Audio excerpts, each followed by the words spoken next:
आंखों में गहरी थकान और उदासी थी। वो बैठक के एक कोने में चुपचाप बैठी थी, जबकि बाहर बारिश की बूंदें छत पर टपक रही थीं। कमरे के भीतर हर चीज में एक अजीब सी ठंडक और खालीपन महसूस हो रहा था। रात के सन्नाटे में सुमन अचानक उठ बैठती है।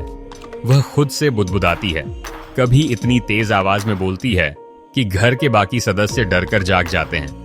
उसकी आवाज कभी अचानक बदल जाती, जैसे उसमें कोई और बोल रहा हो। सुमन के पति हकलाते हुए पूछते हैं, सुमन, तुम्हें क्या हो गया है? किससे बात कर रही हो? सुमन की बहन नीलू एल्बम पलटते हुए रुक जाती है। उसकी उंगली एक फोटो पर ठहरती है। सुमन की मां की तस्वीर में उसकी आंखों में वही डर का साया है। दीदी, माँ के साथ भी तो ऐसा ही हुआ था। कहीं वही नागरकोट का साया तुम्हारे पीछे तो नहीं?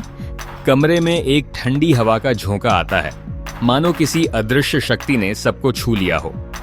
सुमन के पति और परिवार सुमन को कभी किसी मंदिर, कभी तांत्रिक और कभी ओझा के पास ले जाते हैं।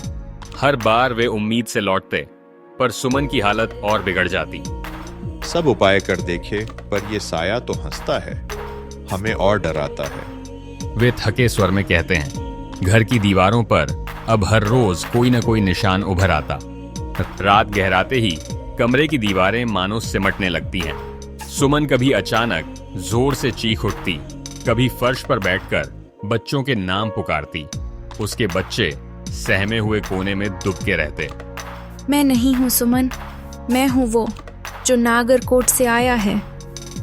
उसकी आंखों में अजीब चमक थी, मानो कोई और उसकी आत्मा पर काबिज हो गया हो।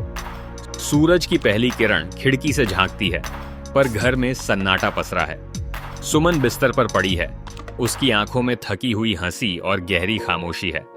परिवार वाले उसकी ओर देखते हैं, पर अब भी उन्हें डर है कि कहीं नागरकोट का भूत फिर से न जाग जाए। घर की दीवारों पर छाया का अक्स अब भी बना हुआ है।